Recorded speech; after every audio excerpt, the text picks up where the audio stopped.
number 10, shaming parades. If you've watched Game of Thrones, then you might be familiar with that scene where Cersei gets paraded through the streets of King's Landing while naked, while someone behind her is ringing a bell chanting shame.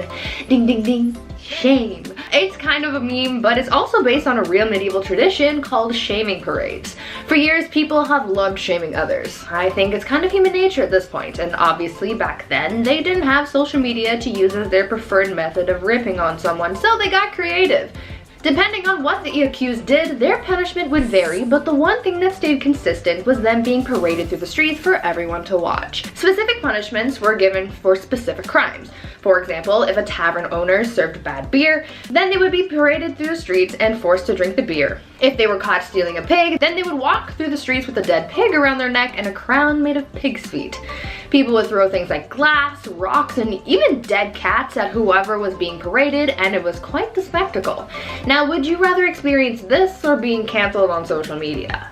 At number 9, cemetery fun. What types of things do you guys like to do for fun? Do you play video games, or read, or maybe you watch Netflix or YouTube? And where do you like to go for fun? Maybe the mall, or to your friend's house? Well, if you lived in the Dark Ages in Europe, you would go to the place where everyone goes for fun. The cemetery. Yeah, you're gonna go kiki it up with the corpses, and unfortunately, they're not corpse husbands.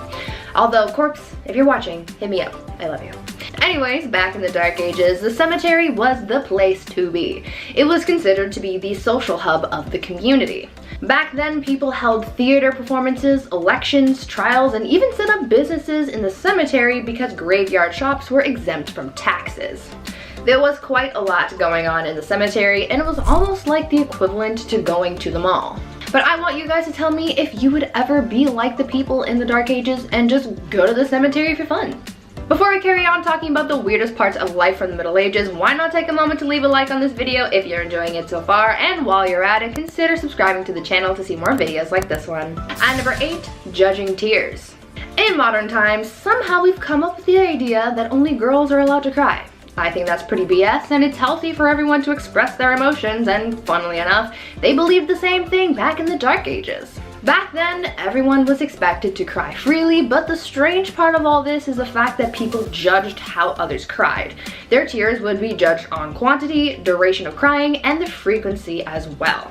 They took their tears pretty seriously. Obviously, when someone was crying because of some kind of loss, it was nothing, but if they saw someone else crying for a different or unexplained reason, this was believed to have been different kinds of tears, which they called the gift of tears. They believed that this was a sign that someone was thinking of Jesus and his suffering, and that they were so overwhelmed with emotion that they would be moved to tears, and this was also considered a gift from God. As long as someone's crying wasn't too loud, they didn't cry too much, and it wasn't disturbing anyone, especially during a church service, they were just considered particularly devout. At number 7, soccer. These days, people regard soccer, or football, as a modern European sport, and though it is popular in these modern times, it turns out that the sport has been around for a lot longer than you might think. Soccer was first played back in the Dark Ages, however, it is very different from the soccer that we know today. Back then, the sport didn't really have a name, and there were no rules either. The only thing people followed when playing this game was the objective of winning. Back then, you were allowed to win by any means necessary besides deliberately offing people, of course. Back then, soccer became known as a pretty brutal sport. It was violent, chaotic, bloody, and sometimes even deadly. It involved an infinite amount of players, so it was really a free-for-all on the playing field. The sport was so intense that in 1314, King Edward II banned the game, decreeing, quote, "On pain of imprisonment, such games to be used in the city in future." A lot of things have changed since then because FIFA would really be intense if it hadn't. At number 6, too much poop. Here's a real downside to being a knight in the medieval era. While we've been taught that knights were these amazing, brave, chivalrous men that would rescue a princess and live happily ever after, the reality is they were a bunch of dudes on a muddy battlefield with poor hygiene that were literally pooping themselves to death. Many knights who embarked on crusades had a lot of parasites and diseases, and one illness that proved most problematic was dysentery. Dysentery is an illness that basically causes super poops due to a parasite. So these knights were out trying to win back the Holy Lands while their tum-tums were throwing up gang signs and getting mad rumbly on the battlefield.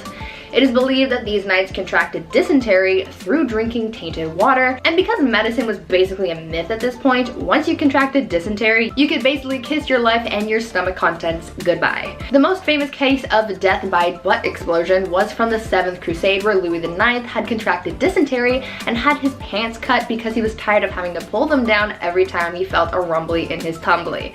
It all sounds like such a terrible way to go and a serious downside of being a knight. At number 5, bear leader. Now here's a really strange job from the Middle Ages, which sounds both terrifying but also kind of cool.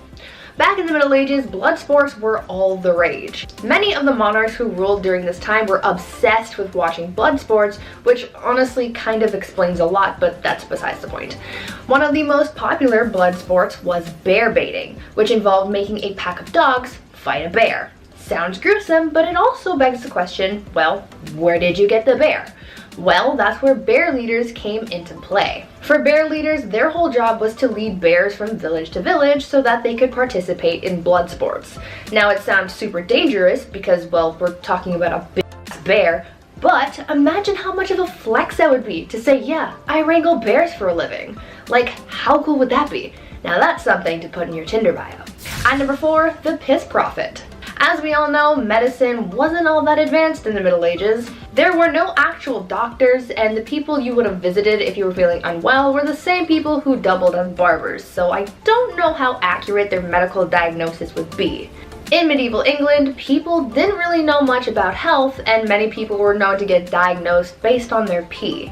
Back then, they believed that the consistency, color, and taste of someone's pee could diagnose someone's ailments.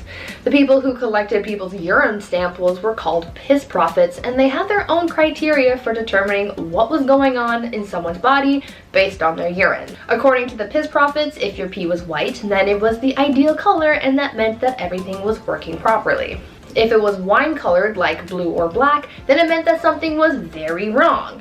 And if it was green, then you were basically on your last leg and you should probably get your will in order. Now, I'm not sure how accurate these readings actually were because medicine was basically non-existent back then, but they tried their best with what they had, I guess. At number 3, muckraker. In our last video about unusual jobs from the Middle Ages, I told you guys about a job where people had to clean up human waste with ladles and then transport it elsewhere to keep the town clean. But there's another profession along those same kind of lines that I'd like to tell you about. Muckrakers were the people who were responsible for cleaning waste off the streets in whatever town they were in. You see, back then, people kind of just disposed of their waste wherever they pleased. But since this waste, like human and animal excrement, rotting food, and entrails, had nowhere to go and kind of just sat around the streets, you can just imagine how disgusting that must have been. So that's where muckrakers came in. These were brave people who basically rode around town, collecting waste off the ground and throwing it into carts to then be transported out of the city.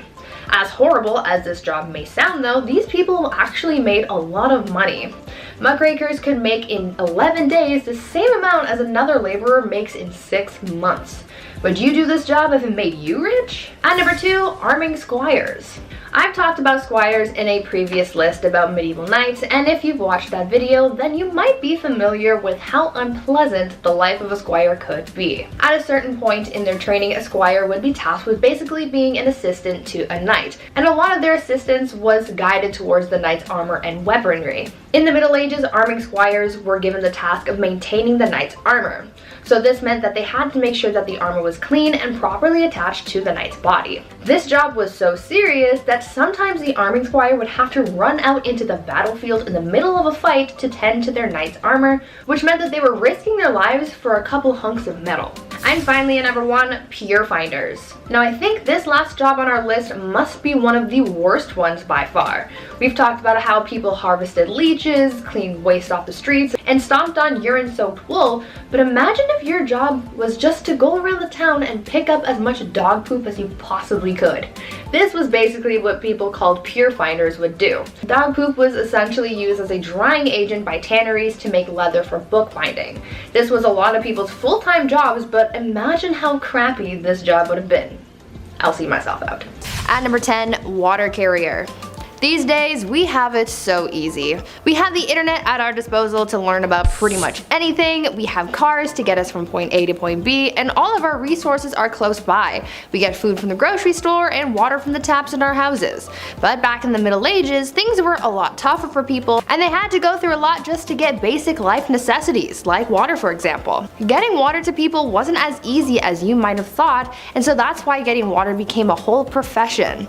In a medieval city, you lucked out depending on the area that you lived in. If you lived close to a river or stream, then you could get all the water you wanted and pretty easily too.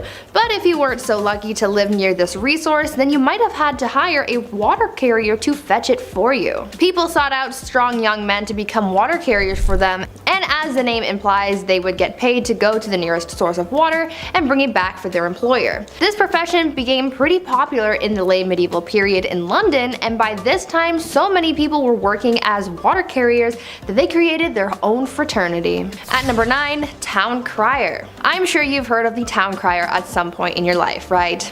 They're often incorporated into pop culture pieces that take place in the medieval times. When you think of the town crier, you might also think of the famous hear ye that is associated with the speeches of the town criers. Back in the Middle Ages, the role of the town crier was a very important one, as it was a crucial way for the local authorities to communicate with the residents of their community. The town crier would often make announcements of new laws, royal proclamations, the start of events, and even the punishments of criminals. They were basically the news anchors of the past. Also, as I mentioned, we normally associate the town crier with the phrase hear ye, but the phrase first started off as oye, oye, oye, which later evolved into the phrase that we are more familiar with. Before we carry on talking about these strange jobs from back in the days of old, why not take a moment to leave a like on this video if you're enjoying it so far, and while you're at it, consider subscribing to the channel to see more videos like this one. At number 8, scribe. These days, most people know how to read and write. It's part of our basic education and is one of the first things that we are taught as kids in school. As we progress in society, basic literacy is taught more and more throughout the world, as some people in parts of the world might not have access to this privilege, but back in medieval times, most of the population was illiterate, which made the roles of scribes so crucial. Not everyone had access to the right education, but for those who did and could read and write, they often became scribes. The role of the scribe was as straightforward as the name predicts. Essentially, their job was to write. Scribes were hired to write all kinds of documents ranging from letters to business contracts. One of their hardest jobs though was to copy manuscripts, which was a job that may have taken a scribe several months to complete. Many men and women in monasteries held jobs as scribes, but for common folk in villages, being able to become a scribe was seen as highly valuable as well. At number 7, reeve. These days we have elected officials in our communities who serve as a sort of voice of the people. Back in the Middle Ages, they sort of had someone similar to that, and they were called reeves. The reeve was something of a local administrator, and their job was to oversee the day-to-day running of a manor, as well as to solve disputes between the peasants. The reeve was a peasant too, but they were normally elected by their neighbors or chosen specifically by a lord, and served as a reeve for a 1-year period.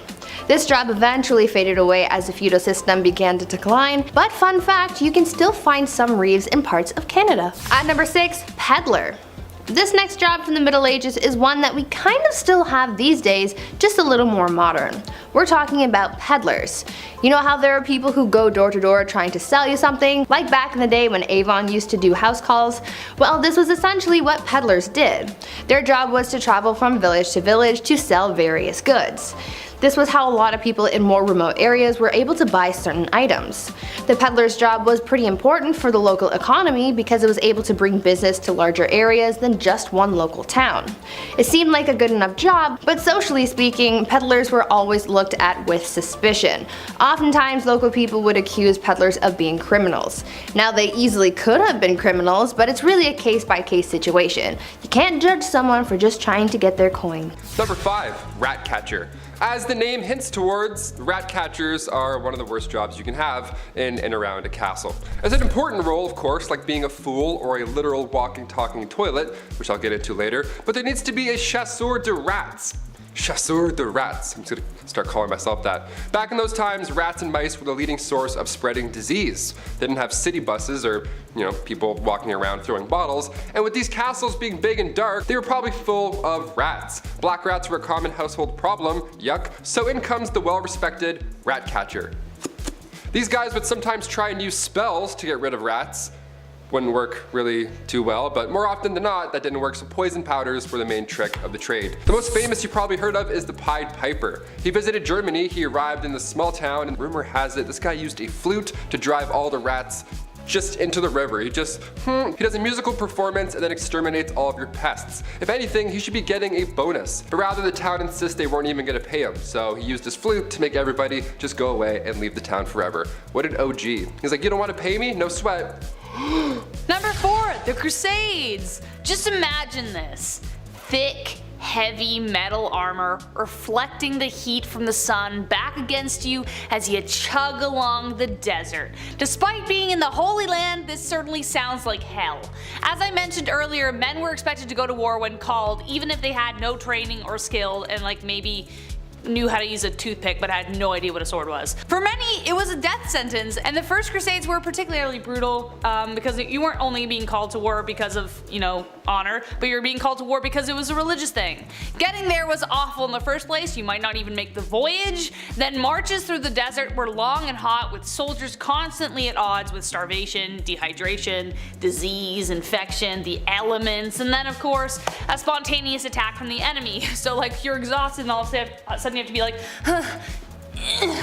fighting somebody to save your life. There are even stories of some of them boiling shoe leather to eat it because they had nothing else. And after what we know of tanning, many crusaders justified their suffering as a part of the spiritual journey, so if you did fall ill to disease, you were just kinda left by the side of the road to die alone. Number 3, groom of the stool. Nowadays, assistants grab your coffee for you, maybe they answer some phone calls, keep the business running while you're off doing your other business stuff. Assistants are vital. The groom of the stool was quite vital when it came to the king. Created by King Henry VIII, the role was to assist the king's bowel movements.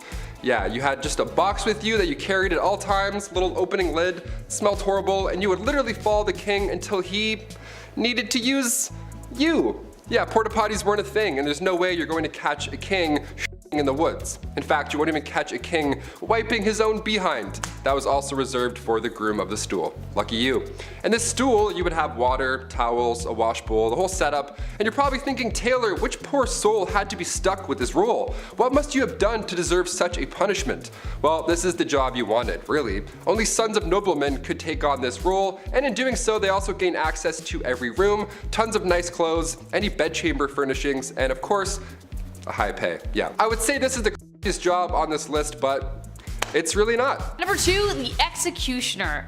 A man named Franz Schmidt meticulously chronicled his life as an executioner in detail, and well, as you can guess, it's not a fun one, but there was a lot of humanity behind it too. He had to start practicing on pumpkins at first, then graduate to live animals, and then humans. Who would choose a role like this? Well, though legally the role wasn't hereditary, it pretty much was by expectation and blood. The job was passed from eldest son to eldest son, with other sons being trained to fill vacancies. Daughters of executioners married sons of executioners, so the position would continue. As most people saw this as a pretty undesirable profession, it was difficult to keep anyone at their posts, so the job fell to the men who inherited the axe, as it were. So not legally, but it was. This cycle of executioners created something called executioner dynasties across Europe. The existence of these dynasties meant that men were trapped in this cycle of employment and had few other opportunities to work. It also meant you had a very lonely life, as people who associated with death weren't people anyone liked to hang around. And number 1, the gong farmer. The gong farmer, of course we had to end on this one, as it's definitely the most crappy of the list. Medieval washrooms are just horrible. They're not really a thing. They didn't have the sanitation techniques that we have today. Stuff would often pile up within the castle walls, and over time it would smell worse and worse. You can only imagine. The rat trapper would be around this area too, I'm assuming. So maybe they would see each other and fist bump and be like, hey, our jobs suck, nice, let's do it, get that bread. So these respected gong farmers, they would come in and take the bad stuff away from the castle. They were crap commuters, essentially. These cesspits were usually in the bottom of the castle, the lowest level, because you know how gravity and things work. These guys would go in and dig through years of yuck, piles of it, just moving all day long back and forth out of the castle, They too were paid well, really well obviously, but a lot of these gong farmers got sick. A good number of them just wouldn't come out of those pits. Pretty horrible, right? And on top of that, people didn't like talking to them. Their job wasn't cool like the guy who takes heads. Head and shoulders also didn't exist back then. They didn't smell the best. They were often just kind of and they cross the street. It was sad. It was all bad. Hashtag all bad. At number 10, watching consummation. Back in medieval times, depending on the century, weddings either meant a lot or meant nothing at all. If it was the early medieval age, then no one really gave a hoot about marriage, and I'll get to that later. But later, in the medieval age, marriage became a holy sacrament, and this sacrament had to be consummated. On the night of the couple's wedding, they would do the good old brown chicken, brown cow, boom boom pow, OMG wow, which could have been a positive or negative experience depending on circumstance, but it was also a little weird because there would be people watching it all happen. That's right guys, after the ceremony and reception, people would follow the bride and groom up to the bedroom and be like, hey Joe, grab the popcorn, we're watching the live showing of 50 Shades of Grey. And Joe would be like, yo bet, and then that's exactly how it happened. Anyways, this was all done so that there were witnesses to the consummation so that the marriage's validity could be backed up. So if anyone tried to deny that their marriage was legit, Joe with the popcorn would be able to back up the bride and groom and confirm that everything happened. Kinda kinky, kinda weird. Number 9, dowries. Today's weddings are so insanely expensive. I don't know if it's ever gonna happen for me, for that reason alone. But, you know, they kind of replaced the dowry altogether. But what was a dowry? It was a set of assets, money, material, goods, real estate that would be given to the groom once the couple united. The purpose of the dowry was to entice a groom to marry the bride if he wasn't already attracted to her. A kind of, we will pay you to marry our daughter kind of vibes. But it also acts as a kind of insurance for the bride. Should the marriage end in divorce, the husband is expected to pay it back. So yes, there were indeed take-backsies if things got really bad. Though considering divorce and annulments were rare and the money really never belonged to her, not the best rule to live by, but the groom would also pay something called the bride price or bride wealth. The groom was expected to pay a sum either in assets or money to secure a lady's hand in marriage. This implied security for the bride and their family. But yes, in both accounts, technically, a bride could be bought and sold for whatever price the family/groom deemed appropriate, so really just a marriage pawn. At number 8, shotgun wedding. Marriage and weddings back in the medieval ages were practiced very differently compared to today. Back then, people started getting married and having kids very, very young. Usually, girls would be married off as soon as they hit puberty, so around the age of 12, and they would start popping out as many spawn as possible because the high infant mortality rate made it very difficult to grow a family. On top of the duty to further the population, these marriages weren't for love. Arranged marriages were the norm back then because it was mostly used to join families for status or alliances, or because your dad owed Billy from down the block a favor and he offered you to his son Billy Jr. Marriage ceremonies were also very different back then. Because marriage wasn't as big of a fuss as it is now, it didn't matter where you got married or how soon. You could get engaged in the morning and be married by lunchtime if you really wanted to. Most people didn't need permission to get married, so they could hold the ceremony anywhere. Marriage ceremonies could be held in places like pubs, in the middle of the street, or even in bed. Because of this, it made it really hard to know who was married and to whom until the 12th century when it was declared a holy sacrament that must be observed by God. Number 7, no objections. So obviously, with a lot of people marrying willy-nilly, a lot of marriages mostly made people miserable. Maybe. Enemies to lovers is my favorite book trope, so who knows how spicy things actually got. I hate you, I love you, next day, I don't know. But the famous line, speak now or forever hold your peace, only got introduced in 1215 to try and flesh out drama before they couldn't go back. In the Middle Ages, drama, discovered after marriage vows were exchanged, caused major problems since divorce wasn't easy or, you know, accepted. We will get to that later. For instance, Joan of Kent, who was known for marrying Edward the Black Prince and mothering Richard II, had a secret marriage when she was 12 years old. She didn't get approved. In her early teens, she was married to an aristocrat, but the secret marriage was discovered after 8 years. The papal court had to overturn it and return her to her knight. He died 11 years later, and it was after that that her cousin Edward married her. Wouldn't it have been nice to know that little detail before she married the aristocrat guy? Yeah, probably. Would have saved a lot of heartbreak. Hence why the speak now or forever hold your peace was introduced. At number 6, Shoes! Back in the days of old, shoes were apparently a huge staple in society. They were pointy and weird and expensive and complicated and were even integrated into marriage practices. During the wedding ceremony, it was a tradition for the father of the bride to take one of the bride's shoes and give it to the groom. The groom would then tap the bride on the head with the shoe in a token of his authority. But the shoe traditions don't stop at bopping people on the head like little bunny foo-foo. You know how these days there's a tradition of throwing the bouquet at weddings, and apparently whoever catches it is the next to get married? Well, that tradition sort of came from the medieval tradition of throwing shoes at weddings. Instead of throwing flowers, brides would throw shoes at their bridesmaids to determine who was next to walk down the aisle. Now this whole bride throwing things idea has failed me before because I caught a bouquet once and I'm as single as ever, so maybe someone needs to chuck a shoe at me or something this time. Please. At number 5, married young. Lots of people get married at different ages. I mean, I know people I went to high school with who are already married, and I know people who didn't get married until later in life. But in medieval times, women, or rather girls, were getting married off at very young ages. At just 12 years old, a girl would reach the age of maturity and was then entitled to marry, usually to someone her parents had already chosen for her. To me, that just sounds so unfair, right? I mean, this kid hasn't really been able to live their life, make mistakes, and learn from them, and now they're expected to be a wife and soon a mother? I could never. I mean, I'm only 22, so I'm not even thinking about those prospects, but I couldn't even imagine the amount of pressure that would be on a 12-year-old at the time. What's worse than just the age at which these girls got married was the treatment that they received from their husbands. Under civil law, a husband was literally allowed to physically harm his wife. In moderation, of course. It was actually a medieval tradition for husbands to, quote, treat his wife as a pupil and teach her manners. As you could imagine, this made a lot of wives really mad, and so many wives offed their husbands. But things rarely got better after that because if they were caught, they would be sentenced to burn at the stake. Note to self, don't get married in medieval times. Number 4, the walk of shame. We've all heard the term walk of shame at some point, but what does it really mean? And also, where did it originally come from? Well, it was originally referred to as a skimmington or rough music.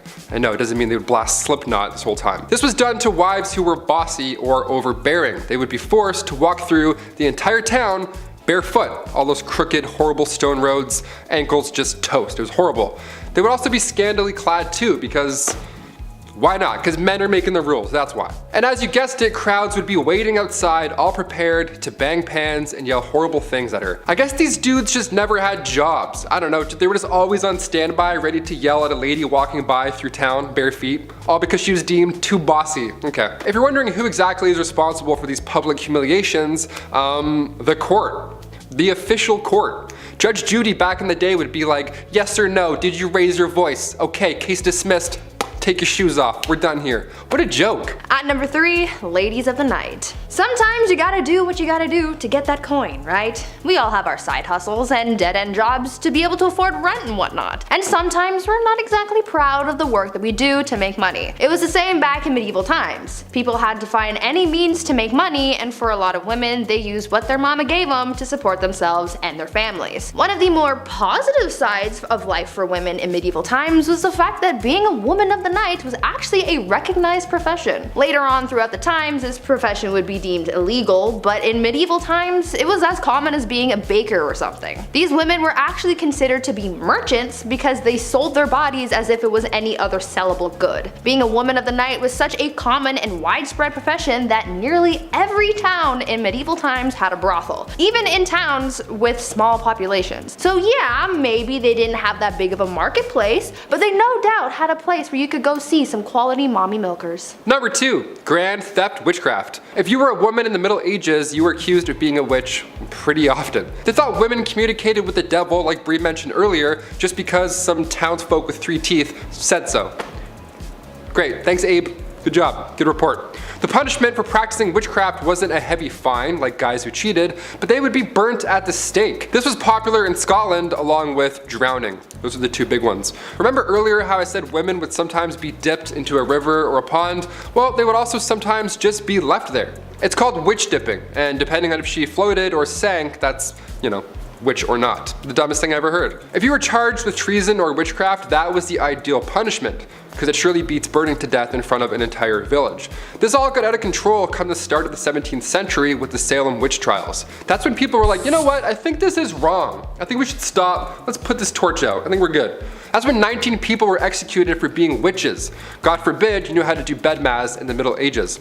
Also, that's a lot of coordination to get that many townsfolk together and be like, okay, you need this, how many people are standing here? Almost like you would use basic math to figure that out. You're a witch too. Spoiler alert, we're all witches, because we know things. I don't know, I hate this. And finally at number 1, crimes of the heart. For some unknown reason, people were really out here in these streets in medieval times trying to accuse women of everything. Witchcraft was a common accusation, but the other common crime that women were often accused of was adultery. But you see, the thing is, someone could accuse a woman of adultery even if she never had physical contact with another person. Now, how the heck does that work, you ask? Well, it depended on where these people lived. During the medieval age in the Byzantine Empire, it was considered adultery if they spent a night outside of their husbands' or parents' homes. In Slavic parts of Europe, a woman could be considered guilty of infidelity for simply going to a public event. I'm pretty sure with this logic, if you even breathed in the same general vicinity of a man, then you could be accused of adultery. I mean, what the F is that up? The only bright side, I guess, is the fact that when it came down to punishments for adultery, men usually got the worst punishments in comparison to women. However, they would be accused of this crime way less often than women, so I guess in a way we still got the short end of the stick. Damn it.